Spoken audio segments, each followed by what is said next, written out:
नमस्कार investors and traders, welcome to my channel SB stocks. मैं हूं आपका award winning sub broker Sumit Bhardwaj from Motilal Oswal. हर बार की तरह शुरुआत करेंगे एक सवाल से।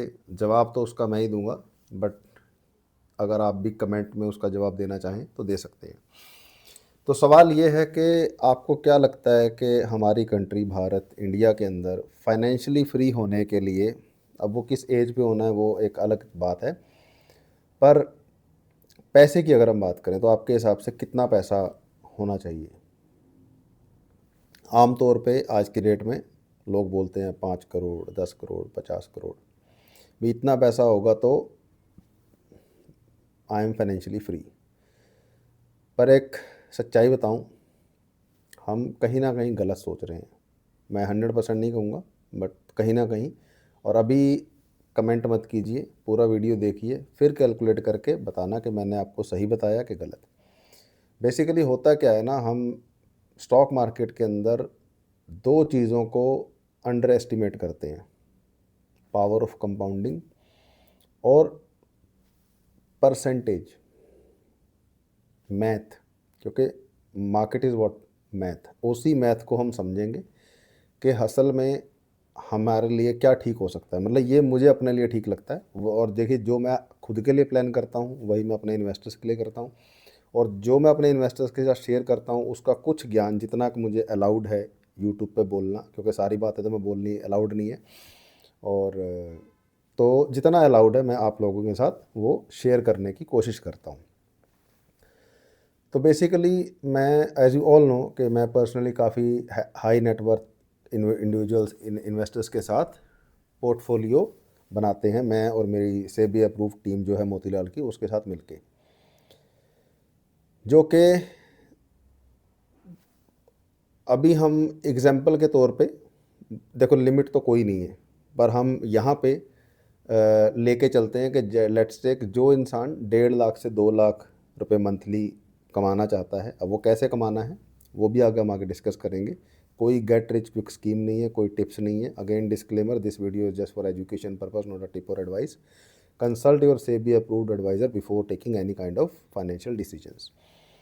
तो कहने का मतलब, आप भी अगर इसी ब्रैकेट में अपने आप को चाहते हैं तो, और वो भी टैक्स फ्री, सबसे इंपॉर्टेंट बात, 100% टैक्स फ्री नहीं, बट कंपैरेटिवली फार बेटर।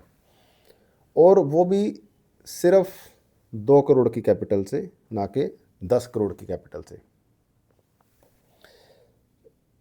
तो अल्टीमेटली अब सवाल उठता है दो, कि कैपिटल से क्या फ़र्क पड़ता है, और इतना, मतलब हम इस बारे में बात ही क्यों कर रहे हैं। तो देखो, एक स्ट्रैटेजी समझा रहा हूँ, जैसे मेरा काम है आपको स्ट्रैटेजी, माइंडसेट, साइकोलॉजी समझाना। क्योंकि टिप्स तो दुनिया दे रही है, वो मैं नहीं देता। और टिप्स से अगर काम बनता तो फिर तो जो टिप दे रहा है सबसे पहले वही सबसे ज़्यादा अमीर होता है ना। तो हम वो चीज़ें काम करते हैं जो हमारे लिए काम कर रही है। अब ये स्पेसिफिकली उन लोगों के लिए जो एक मार्केट से मंथली इनकम जनरेट करना चाहते हैं, ठीक है। और ये ट्रेडिंग के बारे में बिल्कुल नहीं है, ये एक सिस्टमेटिक प्लान है। तो सवाल उठता है कि सबसे पहले फ़र्क क्या है एक बड़े इन्वेस्टर में और एक नॉर्मल इन्वेस्टर में। तो नॉर्मल इन्वेस्टर जो है वो सिर्फ रिटर्न चेज करता है, ठीक है। और स्मार्ट इन्वेस्टर जो है वो कैश फ्लो एफिशिएंसी देखता है। तो आज मैं आपको वो एग्जैक्ट सैलरी रिप्लेसमेंट ब्लूप्रिंट देने वाला हूँ, जो आपके पोर्टफोलियो को एक मंथली पेचेक मशीन बना सकता है। गारंटी कोई नहीं, क्योंकि गारंटी इसलिए नहीं क्योंकि उसके पहले डिसिप्लिन और स्ट्रैटेजी मैच होनी बहुत ज़रूरी है, ठीक है। तो सबसे पहले देखते हैं ट्रैप। ट्रैप जो है डिविडेंड और रेंट का। आप बोलोगे हैं डिविडेंड और रेंट तो बहुत कमाल की चीज़ है, इसमें ट्रैप कहाँ से आ गया? समझाता हूँ, मेरा काम ही आपको समझाने का है, बताने का मतलब, समझाने वाला तो मैं कौन हूँ। तो देखिए, ज़्यादातर एच एन आईज ना एक क्लासिक रिच पर्सन मिस्टेक करते हैं, classic H N I mistake करते हैं, जो कि वही करते हैं और आम आदमी तो कर भी नहीं सकता।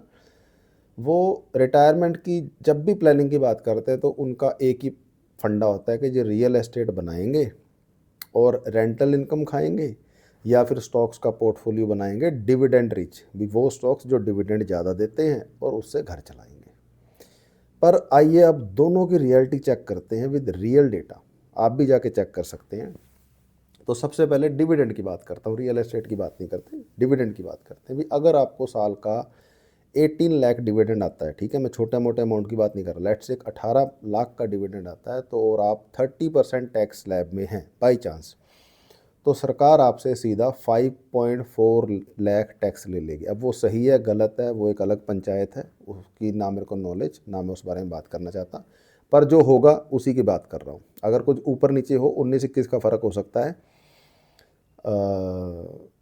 कैलकुलेशन लगभग यही रहने वाली है, बट फिर भी आप अपनी कैलकुलेशन अपने हिसाब से करें, क्योंकि हो सकता है ये वीडियो कोई 1 साल बाद देखे, 6 महीने बाद देखे, और कब टैक्स चेंज हो जाए ये कुछ नहीं पता, ना वर्ल्ड का ना इंडिया का, है ना।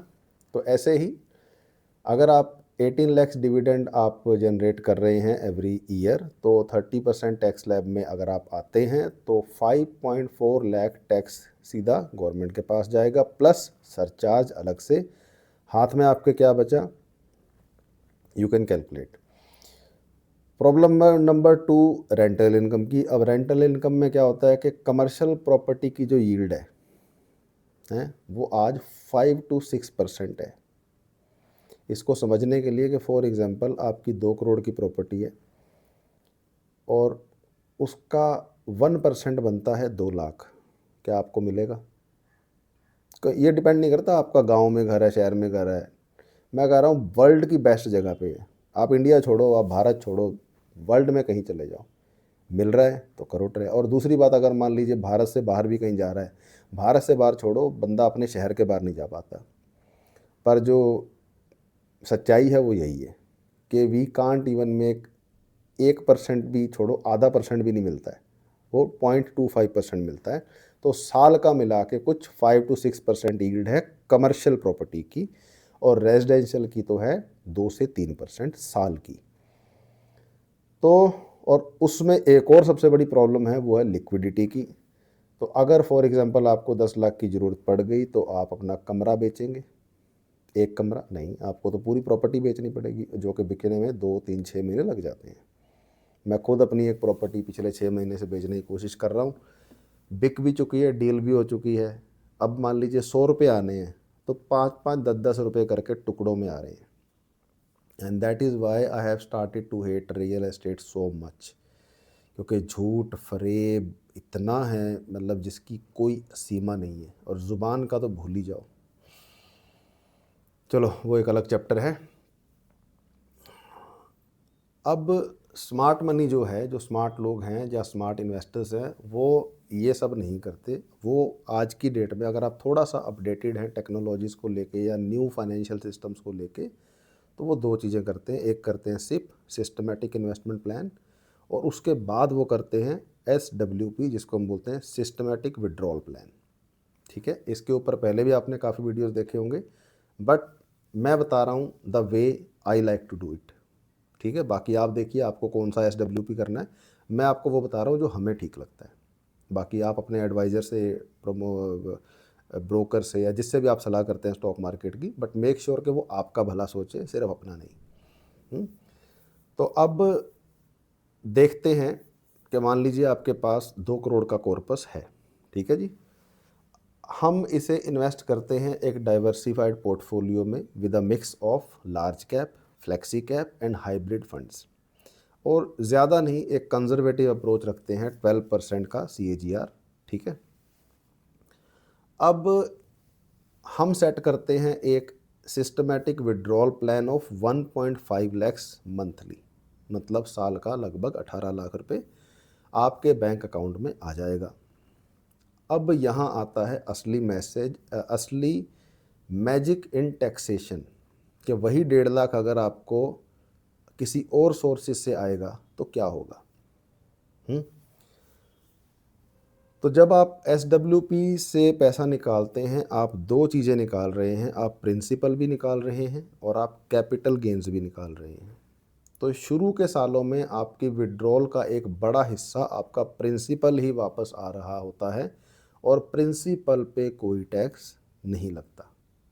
ठीक है, सिर्फ कैपिटल गेन पोर्शन पर टैक्स लगता है, और आज के रूल्स 2026 के हिसाब से 1.25 लाख तक LTCG वैसे भी एग्जेम्प्ट में आता है, उसके ऊपर सिर्फ 12.5% टैक्स है। ठीक है, तो रिज़ल्ट क्या हुआ, कैलकुलेट करते हैं कि अगर आपको 18 लाख रुपए साल का आता है सैलरी में, तो आपको टैक्स देना पड़ेगा लगभग 4 से 5 लाख। डिविडेंड पे आता है तो आपको देना पड़ेगा 5.4 lakh, almost around, depending upon many other things. आपने सीए से और अकाउंटेंट से कंसल्ट करें, वो ज़्यादा बेहतर बता पाएंगे, बट 19-21 का फ़र्क होगा, ज़्यादा मेजर फ़र्क नहीं होगा। लेकिन SWP टैक्स पहले कुछ सालों में वो रहेगा 50 to 70,000 के बीच में, इससे ज़्यादा नहीं हो सकता। ऐसा नहीं हो सकता कि 2 लाख 3 लाख का आपका टैक्स बन जाए अगर आप ढंग से सिस्टमेटिक विड्रॉल प्लान कर रहे हैं तो, क्योंकि SWP करने के भी हज़ारों तरीके हैं। ठीक है, तो दैट विल डिपेंड अपॉन, इसीलिए मैं डिस्क्लेमर दे रहा हूँ। मैं ये नहीं कह रहा हूँ कि ये कैलकुलेशन गलत है, ये भी सही है, बट आप हो सकता है इससे बेटर और कर पाएँ, depending upon capabilities of your broker, your advisor, your fund manager, your money manager, और योर अकाउंटेंट, और योर सीए। ये 4-5-6 लो अलग अलग कैटेगरीज़ हैं। अगर ये आपको एक ही जगह मिल जाए तो बहुत बढ़िया, सोने पे सुहागा। नहीं तो try to find out again, जैसे मैं बार बार बोलता हूँ, आपको वो लोग ढूंढने हैं जो आपका फ़ायदा सोचें, ना कि सिर्फ अपनी जेब भरने के बारे में। अब आपको हो गया यार ये तो बड़ा सिंपल है इतना सिंपल होता तो सभी लोग सुखी होते, पंगे हर जगह होते हैं, तो अब इसमें खतरा कहाँ है। तो इससे पहले कि आप सब कुछ बेच के SWP स्टार्ट कर दें, एक वार्निंग सुन लीजिए, SWP में लोग पैसा गवाते भी हैं अगर ढंग से एग्जीक्यूट ना करें। तो कैसे, रूल नंबर 1 क्या रखना है, सीक्वेंस ऑफ रिटर्न्स, कि अगर आपने आज SWP स्टार्ट किया और कल मार्केट 20% गिर गई तो आपका पोर्टफोलियो बहुत तेज़ी से ख़त्म हो सकता है, नंबर 1। तो इसलिए आपको, अब इसका इलाज क्या है कि इसलिए आपको एक बफर बकेट चाहिए, मतलब 2-3 साल का खर्चा लिक्विड फंड्स में होना चाहिए फॉर बेयर मार्केट। जैसे अभी पिछले 1.5-2 साल से मार्केट नीचे जा रहा है या साइडवेज जा रहा है, ऊपर नहीं जा रहा, 1-2 दिन की खुशी देता है फिर ठुस। तो ऐसे में जिनके पास ये लिक्विड बफर नहीं है वो परेशान होने के अलावा क्या करेंगे। या एक और ऐसे मार्केट में दिक्कत आती है कि उनके पास बाइंग के लिए भी पैसा नहीं होता, तो आपको बाइंग के लिए, अपॉर्चुनिटीज़ के लिए, और अपना वो समय चलाने के लिए, क्योंकि देखिए मार्केट कैसी भी रहे, इकॉनमी कैसी भी रहे, खर्चे तो जो हैं वो रहेंगे ही, और पैसे का काम पैसे से चलेगा। हमारे गोयल साहब बोलते हैं डायलॉग कि जी पैसे का काम तो पैसे से चलेगा। तो पैसे का बैलेंस बना के रखना, एक सिस्टमेटिक सिस्टम बना के रखना, वो बहुत ज़रूरी है। अब रूल नंबर 2 आपको जो ध्यान रखना है, एक तो आपको बफर रखना है। अब वो डिपेंड अपॉन, आपको 10% रखना है, 20% रखना है, 30% रखना है, वो डिपेंड आपके ऊपर करेगा। रूल नंबर 2 है एसेट एलोकेशन भी। अगर आप स्मॉल कैप्स के अंदर, मार्केट कैप के अंदर, स्मॉल कैप के अंदर अगर SWP करते हैं तो वो बहुत ज़्यादा वॉलेटाइल होते हैं और वो काफ़ी रिस्क हो जाता है। मतलब आप स्मॉल कैप का पोर्टफोलियो बना के SWP नहीं चला सकते, मतलब इन शॉर्ट आंसर ये है। दूसरा, आप FD पे नहीं चला सकते, क्योंकि FD में ये हमें लगता है कि हमें 6% आ रहा है, पर यही लोग मार खाते हैं कि अल्टीमेटली, जैसे आज भी कई लोग पूछते हैं कि जी इन्वेस्ट क्यों करना है, मज़े करो, बैंक में पैसे डालो। तो देखिए, अंडरस्टैंड दिस मैथ, हालांकि ये बहुत बेसिक है बट फिर भी बहुत लोगों को नहीं पता, तो आज बता देता हूँ कि आपने XYZ काम करके सैलरी या जॉब या बिज़नेस से पैसे कमाए, तो हम पहला काम क्या करते हैं, हम बैंक में जमा कराते हैं। उसमें कुछ गलत नहीं है, मैं ये नहीं कह रहा कि वहाँ पैसा डालना गलत है, वहाँ भी होना चाहिए। ये जो बफर का पैसा आप वहीं रखोगे, है ना, अगर या तो लिक्विड फंड या वहाँ या FD में, है ना, तो जहाँ के आप इजीली एक्सेस कर सकें। तो होता ये है कि बैंक में फॉर एग्जांपल आपने 1 करोड़ रुपया डिपॉजिट कर दिया, अब हमें वो दिख रहा है 1 करोड़, पर वो 1 साल बाद उसकी वैल्यू 1 करोड़ नहीं है, नंबर 1 करोड़ ही है, बट वैल्यू, मतलब फॉर एग्जांपल आपने जो 1 साल पहले 1 करोड़ की ज़मीन खरीदी थी, क्या 1 साल बाद आपको वो 1 करोड़ की मिलेगी? नहीं, वो कम से कम भी 1 करोड़ 10 लाख की मिलेगी, मरे से मरी। 1.5 करोड़ भी हो सकती है, 2 करोड़ भी हो सकते हैं, पर मरे से मरी भी 1.5 1 करोड़ 10 लाख की होगी वो। ठीक है जी। अगर वो ढंग की जगह है, अगर है ही वो कचरा तो वो तो एक अलग बात है। अगर वो ढंग की जगह है तो, क्योंकि देखिए राइट एसेट ढूंढना सिर्फ स्टॉक मार्केट में नहीं, रियल एस्टेट में भी ज़रूरी है, गोल्ड इन्वेस्टिंग में भी ज़रूरी है, सिल्वर इन्वेस्टमेंट में भी ज़रूरी है, कि वो आपको पता चल जाए कि ये सोना सच में सोना भी है कि नहीं, कहीं मिक्स लोहा तो नहीं डाल रखा। तो coming back to the point कि आपने मान लीजिए वो डिपॉजिट किया, बैंक आपको देता है 3%, बट इन्फ्लेशन 6 से 7% बढ़ता है ऑन एन एवरेज, तो 6% कैलकुलेशन के लिए रख लेते हैं। मैं 10% अभी जा ही नहीं रहा, रियल एस्टेट वाले मैथ में जा ही नहीं रहा। अभी 6% के हिसाब से आपको 3% बैंक से मिला, 6% इन्फ्लेशन बढ़ा, technically you are losing 3% every year if you are putting your money just in saving accounts. ठीक है जी। दूसरा आ जाता है कि एफडी करते हो, तो एफडी में ठीक है जी 6% मिला, 6% वो बढ़ा इन्फ्लेशन, बराबर break even, no profit no loss. उसको बीट करने का फिर आगे आ जाते हैं कि जी म्यूचुअल फंड्स हैं, बीज हैं, ईटीएफ्स है, जहां आप 12 से 15% सोच सकते हो। और आपके पास कैपिटल ज़्यादा है, रिस्क एपेटाइट है, नॉलेज है, तो आप equities, commodities, futures, options, list is endless. But 100 रुपये हैं तो it is better to keep 80 to 90% of your capital in equities rather than fully deploying it to, मतलब सारा का सारा म्यूचुअल फंड में रखना भी मेरे हिसाब से गलत है, और सारा का सारा कमोडिटीज़ में डालना, फ्यूचर्स में डालना, ऑप्शंस में डालना, या हाई रिस्क स्मॉल कैप्स में डालना, वो भी गलत है। एक बैलेंस बना के चलना बहुत ज़रूरी है।